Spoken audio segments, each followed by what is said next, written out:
aquí para dar las indicaciones.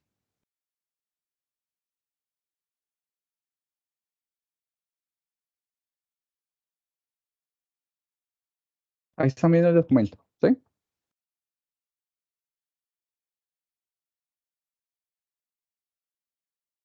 Bueno, muy buenos días, apreciados estudiantes. Bienvenidos a este encuentro que corresponde al componente práctico de electromagnetismo, tercera práctica. Esta práctica es remota. Aquí vamos a abordar los aspectos básicos de fuerza magnética, de inducción electromagnética y construcción de un motor DC casero. ¿Listo? Dentro de digamos, dentro de estas prácticas vamos a realizar un experimento sobre transformadores y vamos a realizar un experimento con respecto a un generador, ambos con la ayuda de un simulador que lo encontramos en PET. Yo estos documentos se los compartí en la invitación, este que ustedes pueden ver ahí en pantalla, y este otro que es el formato de presentación. El formato de presentación, pues básicamente es similar al realizado en el informe número 1, informe número 2. Sin embargo, tiene algunos links, tiene algunos espacios, que la idea es que según las observaciones que ustedes encuentren, coloquen las respuestas, consignen las respuestas en estos mismos, ¿sí? Eh, deben realizar un video, que corresponde al 40% del informe, ¿sí? En ese video es importante que todos los participantes se puedan ver allí por medio de una foto o hacen un video y lo editan y cada uno habla o alguna explicación con respecto digamos, a la construcción del mismo, ¿sí?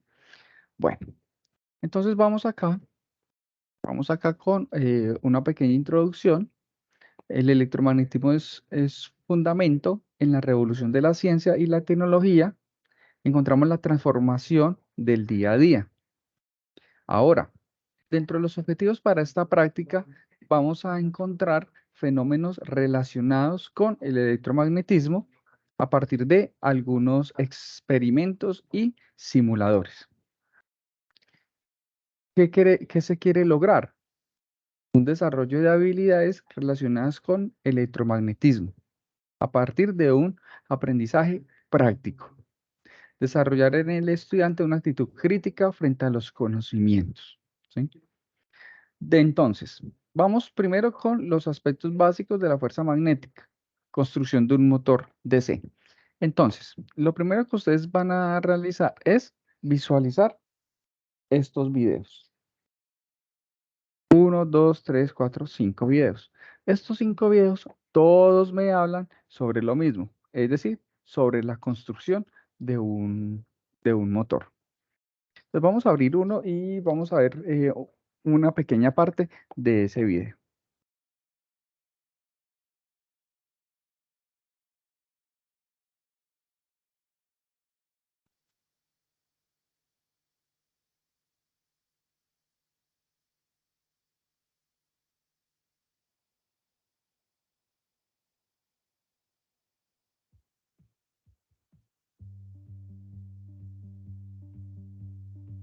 Para realizar el experimento nos hará falta una pila.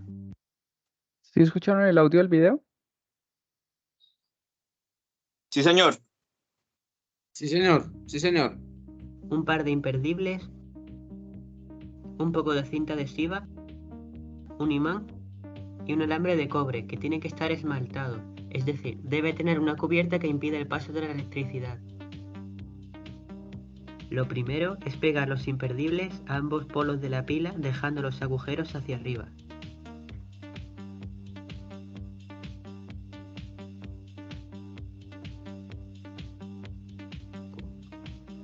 Ahora enrollamos el alambre de cobre dejando los dos extremos hacia afuera, intentando que estén los más rectos posible. Este es el resultado. Ahora es necesario lijar el alambre con unas tijeras, pero solo por la parte de abajo, como en el dibujo. Esto nos va a servir para quitar el esmalte del alambre y así podrá conducir electricidad. Por último, colocamos el imán entre los imperdibles, justo en el medio. Luego colocamos el alambre, metiendo sus extremos por los agujeros de los imperdibles. Damos un pequeño impulso y se pone a girar. Este experimento funciona gracias a uno de los principios de la física, el electromagnetismo. Si hacemos pasar una corriente eléctrica a través de un material conductor, generaremos un campo magnético que puede interactuar con el del imán. Por la bobina circula corriente eléctrica, que genera un campo magnético que interactúa con el del imán. Esto genera una fuerza de empuje. Ahora la parte sin lijar está tocando los imperdibles, por lo que ya la corriente eléctrica no circula y el campo magnético se desactiva. Pero ya hay suficiente impulso como para dar una vuelta completa. Este ciclo se repite una y otra vez, lo que produce el movimiento. Si no desactiváramos el campo magnético en el momento exacto, la bobina siempre se vería atraída por el imán, por lo que el experimento no funcionaría. Se produce el movimiento. Pero ya hay suficiente. Bueno, entonces, ¿quedó claro la construcción del motor DC?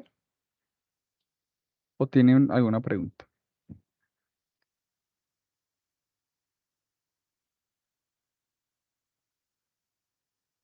De mi parte quedó claro. Listo. Entonces, tengan presente que necesitan cobre esmaltado, necesitan una batería, necesitan, digamos, una especie de clips, necesitan el imán. Y en los extremos de la bobina, pueden ser que 20 vueltas, 30 vueltas, le van a quitar el esmaltado a la mitad de la circunferencia, ¿sí? Es muy importante, porque si le quitan el esmaltado a toda la circunferencia, siempre va a realizar, digamos, siempre va a conducir, entonces siempre lo va a traer y no va a permitir el movimiento. En cambio, si una parte está esmaltada y la otra no, pues va a permitir el giro, ¿sí? Cuando ustedes ya tengan el motor como resultado final, deben realizar un video de aproximadamente 10 minutos. Lo pueden realizar a través de Teams o utilizan otro tipo de software. Lo pueden subir a YouTube y comparten el enlace del video, ¿sí?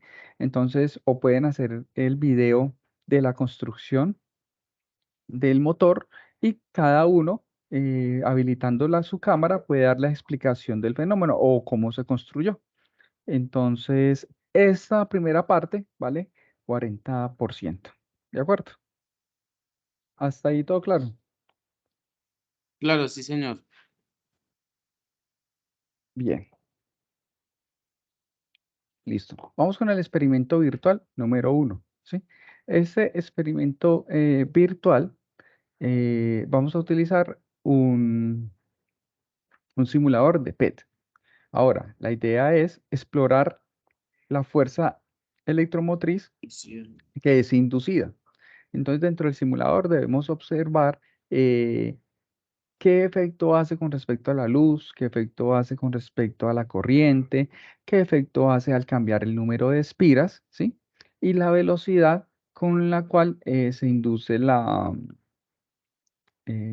el campo magnético, ¿sí? Entonces, ¿cuáles simuladores vamos a utilizar? Entonces, vamos a utilizar este primer simulador. Vamos a abrirlo acá.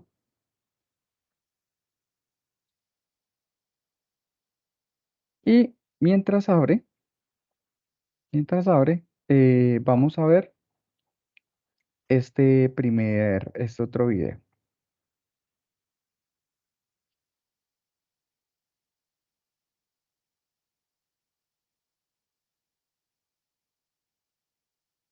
Of the transformer.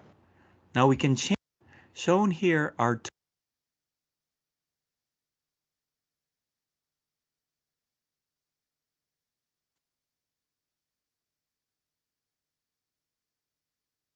two multiple coil inductors. They are close proximity to one another, and whenever they're this close, what we have is really a transformer. Right now we're feeding this, what we call the primary, with a DC source, but nothing is happening. And because it's DC, we have a stationary magnetic field. In order to induce something on what we call the secondary of the transformer, in order for this to light up this light bulb, then we have to have a changing magnetic field. Notice when I start to change the polarity, you see a little bit of flicker of light on the secondary. And you can see here that the compass is moving as well. So it takes a changing magnetic field to induce any action on the secondary. Now if I really get close, you could see that there's even a brighter light coming from the light bulb. So hopefully this demonstrates that you need a changing magnetic field in order to induce a voltage across this coiled wire. So an AC source will always create a changing field, but a fixed battery source does not create any work on the secondary coil of the transformer. Now we can change our source to an AC source, and what we have here is a changing magnetic field cutting through this area coil. Now if I increase the amplitude, we should get a little bit brighter, and if we increase the frequency, we can see a faster flicker in our light bulb, as well as more movement on the compass.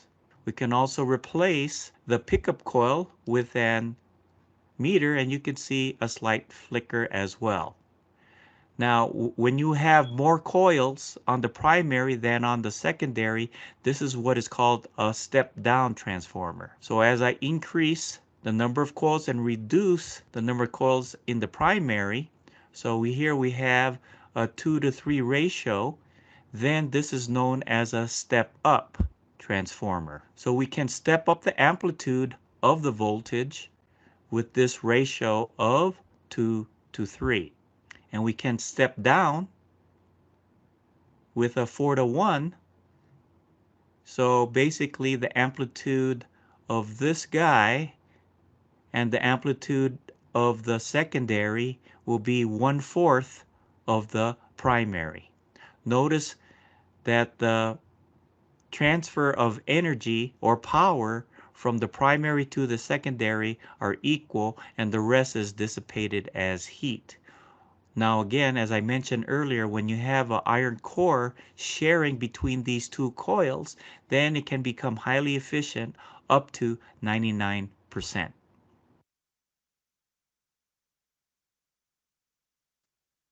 Se logra observar, se logra observar. Ah, bueno, ese es el siguiente, listo. Entonces, acá la idea es que ustedes revisen el video, ¿sí? Modifiquen el número de espiras. Fíjense que había unas espiras primarias, unas espiras secundarias, lo cuales hacían que cambiara el voltaje y se encendiera la bombilla. Dependiendo del número de vueltas, bueno, dependiendo del número de frecuencia y amplitud, ese destello de la bombilla pues era mayor o menor. Fíjense también que anteriormente que había solamente una batería, que esa batería era de corriente continua, tenía un campo magnético constante, por lo tanto no resultaba efecto sobre el segundo bobinado. De allí, no, la bombilla pues no enciende, por lo tanto el campo magnético debe ser variable para que pueda haber ese proceso de inducción. También podemos ver la aplicación de la ley de los transformadores, transformador elevador, transformador reductor. Entonces, si la cantidad de espiras en la entrada es mayor que la salida, sabemos que es reductor, ¿sí? Y si la cantidad de espiras en la entrada es menor que el de la salida, pues es un transformador elevador. Entonces, la relación que existe entre el voltaje y la corriente es que el elevador eleva el voltaje, baja la corriente, y el reductor reduce el voltaje, pero aumenta la corriente, ¿sí? A medida que ustedes van cambiando cada uno de esos, digamos, esos elementos, ustedes observan qué sucede y consignan la respuesta aquí.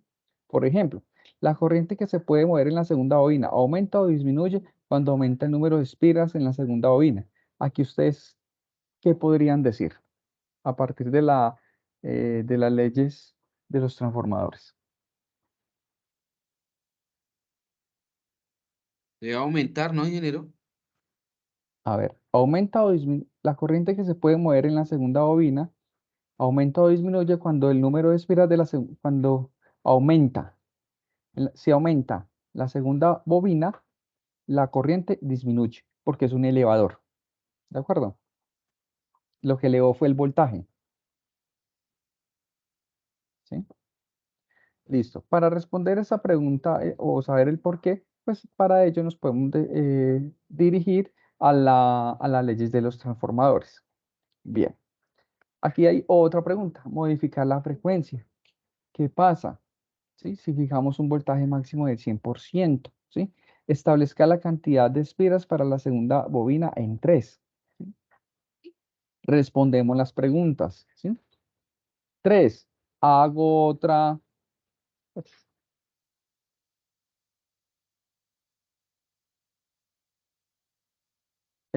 Hacemos otra modificación y consignamos las observaciones que ustedes puedan realizar, que ustedes puedan ver. Espacio para los pantallazos del uso de la plataforma del primero. ¿De acuerdo? Listo. Ahora, vamos a abrir este simulador. Vamos a abrir este otro. ¿Dónde está este? Acá.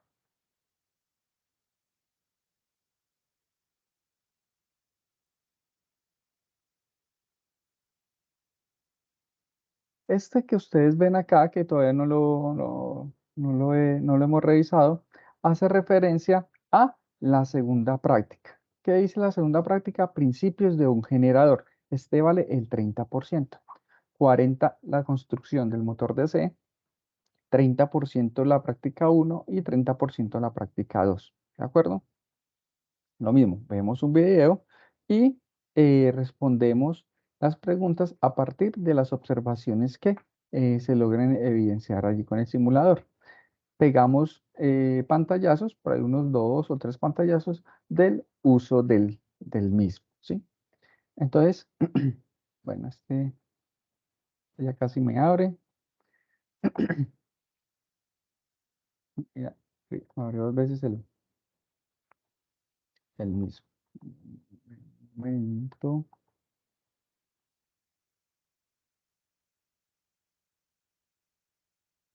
Este es el 2 y este es el 1.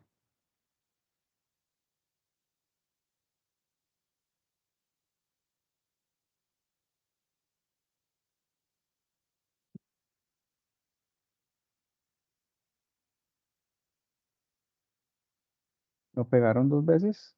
A ver.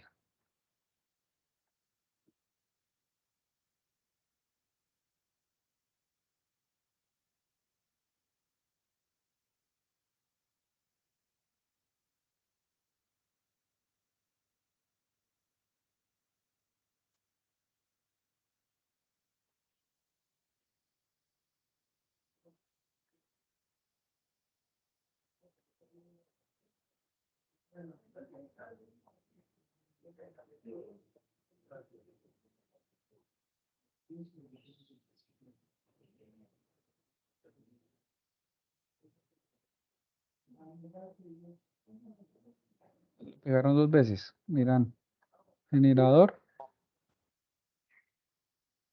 cal. Ah, ok, listo. Aquí está. Generador acá, transformador acá. Ahí tenemos los dos, ¿de acuerdo?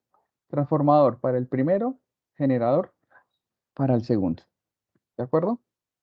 Entonces, fíjense aquí en esta batería que si yo hago el cambio, ¿sí? Puedo ver que hay un destello aquí en el bombillito. O en su Oye, Javier, es que Hawái necesita los controles del aire. Si se los podrías pasar, por favor. Yo no los tengo. Ya te averiguo con Carlos. Sí, es que se los entregamos a él. Bien. Entonces podemos ver que si hacemos una variación aquí, pues hay una inducción. La idea es que ustedes acerquen, alejen un poquito el número de vueltas, cada uno de las espiras. Podemos ver que en esta parte superior aumenta el número, se reduce o aumenta el número de espiras primaria, y en esta parte inferior aumenta o se reduce el número de espiras secundarias, ¿sí? Igualmente con este botoncito podríamos determinar el área de la espira, ¿sí? Y por último tenemos acá estos botoncitos que nos muestran el campo magnético, la brújula o la orientación de la brújula y el generador. Con ese botoncito cambiamos la amplitud y con este otro variamos la frecuencia. A partir de esas variaciones que ustedes realicen, lo consignan acá y responden las preguntas. Entonces, básicamente, en eso consiste esta tercera práctica. ¿Tienen preguntas?